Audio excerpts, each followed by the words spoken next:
গিন্নি, গিন্নি, কোথায় গেলে গো?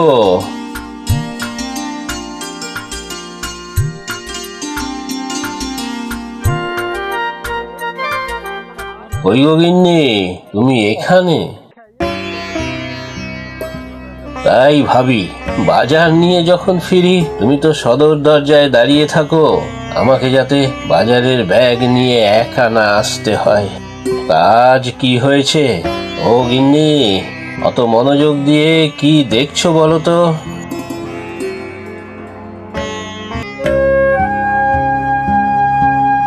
সত্যি, দেখতে দেখতে দুর্গাপূজা এসে গেল।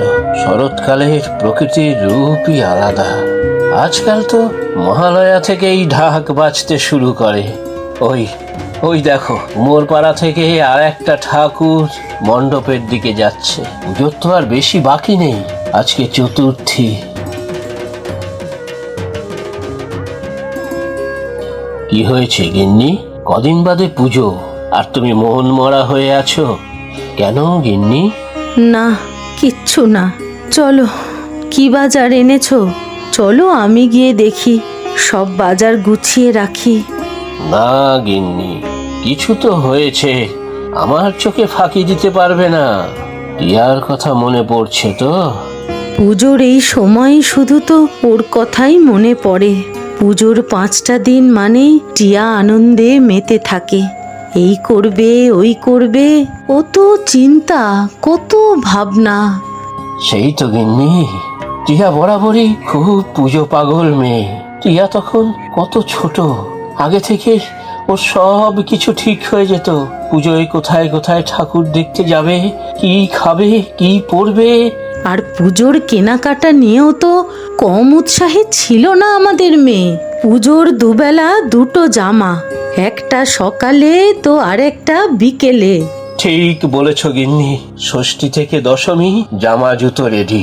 পুজোর সকাল হলেই রোজ বাড়ির পাশের মাঠের পুজোতে যাওয়া চাই। তখন তো ছোট ছিল, তাই আমার হাত ধরে মাঠের পুজোতে যেত। আর আমাকেও তো টানতে টানতে নিয়ে যেত। সেটা বলো, পুজোর কটা দিনের সকাল, উৎসবের আমেজ। আমার রান্না বান্নাও তো কম থাকতো না। এত ব্যস্ত আমি, তবু মেয়ের আবদার, মাকেও যেতেই হবে। মাঠে গিয়ে টিয়া নাগরদোলা চড়বেই। প্রথমে তো ভয়ে ভয়ে উঠতে একা, আমি নিচে দাঁড়িয়ে থাকতাম যাতে ভয় না পায়। এরপর তো নাগরদোলা চড়লে আর নামতেই চাইতো না। তারপর আবার আইসক্রিম খেতে খেতে বাড়ি ফেরা। আজ সকালে এক আইসক্রিম, তো পরের দিন সকালে আরেক রকমের আইসক্রিম। এক রকম হলে চলবে না, তাহলেই টিয়ার মুখ ভার। হ্যাঁ, সব মনে আছে। আর মনে আছে বাড়ি ফেরার সময় ক্যাব বন্দুক ফাটাতে ফাটাতে কত আনন্দ করতে করতে বাড়ি ফিরতো। সেসব দিন যে কোথায় হারিয়ে গেল।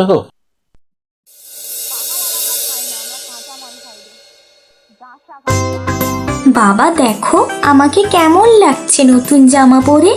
বাহ, কি সুন্দর দেখাচ্ছে আমার টিয়াকে। দেখি দেখি দেখি দেখি, এই ছোট্ট মেয়েটাকে একটু আদর করি দেখি। না বাবা, তুমি ওঠো তো। চলো চলো, পুজো মণ্ডপে যাই, কত মজা হবে। আচ্ছা চল চল, দাঁড়া নতুন পাঞ্জাবিটা গায়ে দিয়ে নি।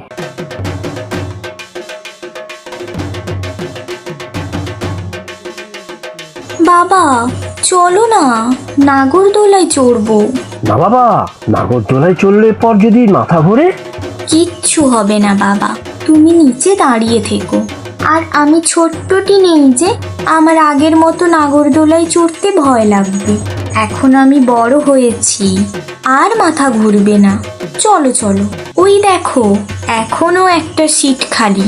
চলো চলো। বাবা চলো। আচ্ছা ঠিক আছে ঠিক আছে, তবে এখন নয়, বিকেলে, ঠিক আছে তো? আচ্ছা বাবা, ঠিক আছে।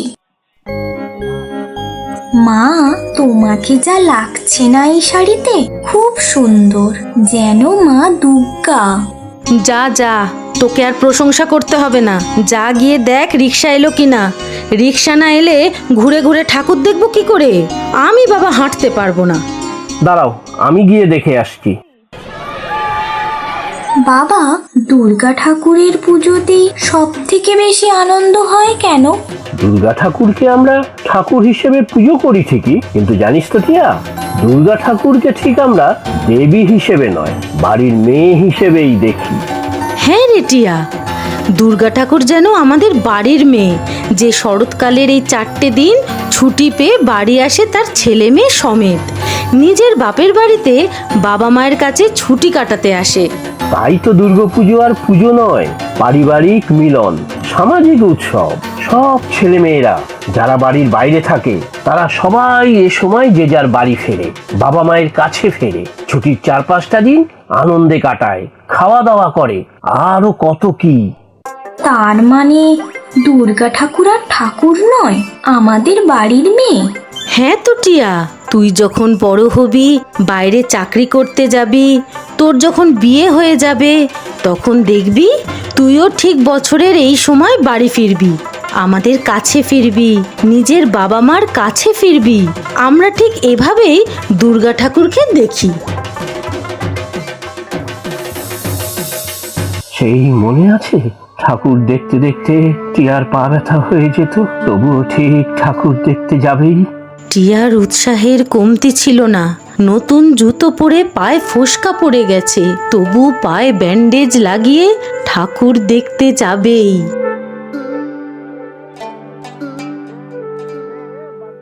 আহ আহ, আর হাঁটতে পারছি না, পায়ে খুব ব্যথা। এই দেখো, এই তো মোটে কটা ঠাকুর দেখলি, এর মধ্যেই পায়ে ব্যথা? থাক তবে, আজ বাড়ি চল। কই দেখি দেখি টিয়া, ইস, এই তো পায়ে ফোসকা পড়েছে, নতুন জুতো পরে। দাঁড়া, ব্যান্ডেজ কিনে লাগিয়ে দেই, দেখবি আর ব্যথা করছে না, ঠিক হাঁটতে পারবি।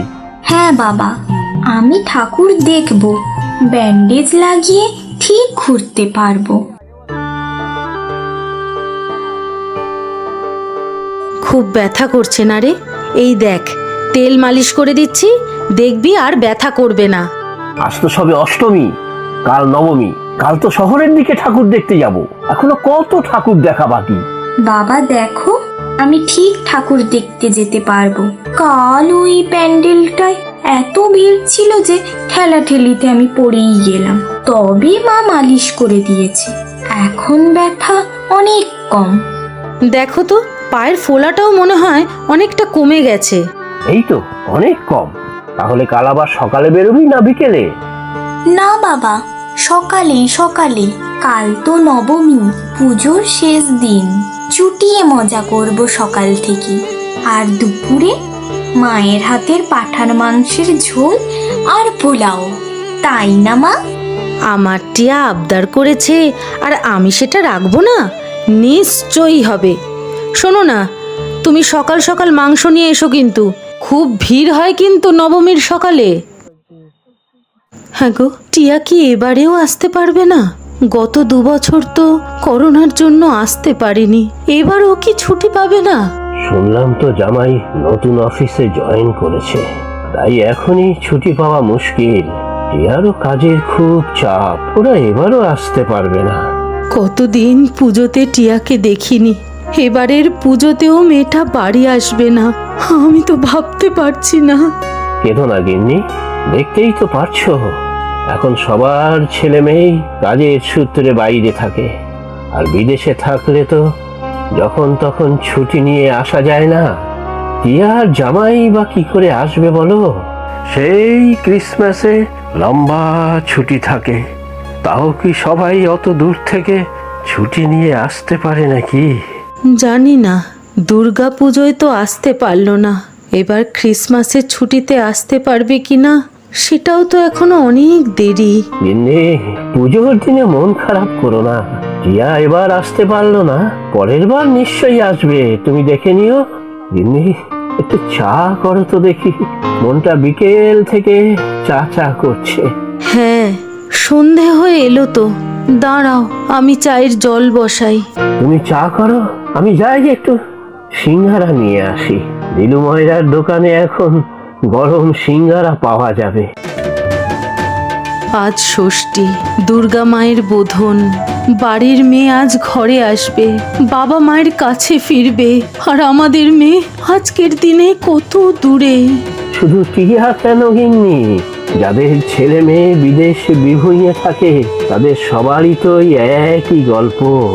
পুজোর দিনে ছেলে মেয়ে বাড়ির বাইরে, সবাই কি আর আসতে পারে গিন্নি? কেউ পারে, কেউ পারে না। আরও একটা বছর পুজোর কেটে যাচ্ছে, আরও একটা বছর একা, টিয়াকে ছাড়া। গিন্নি, আবার মন খারাপ করছো? টিয়া নেই তো কি হয়েছে?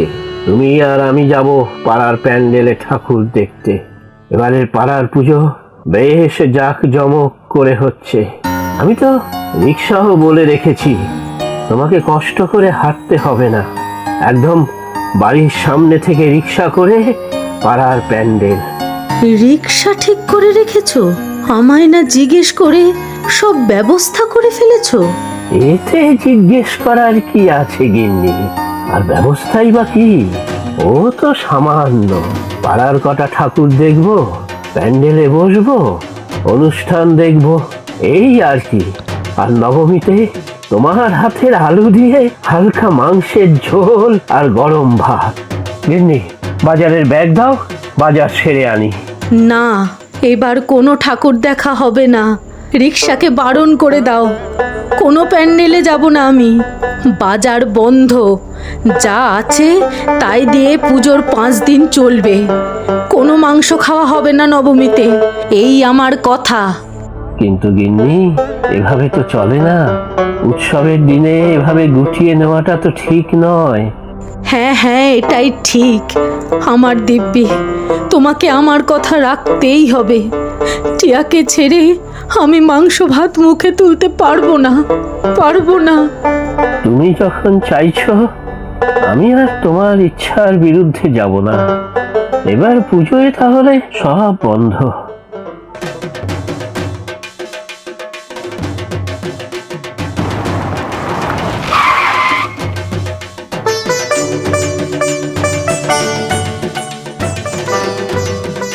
টিয়া, তুই এসেছিস? কি গো, কি গো শুনছো?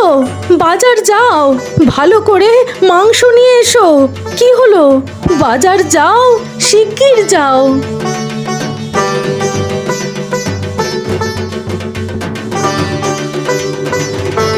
উমা এলো ঘরে।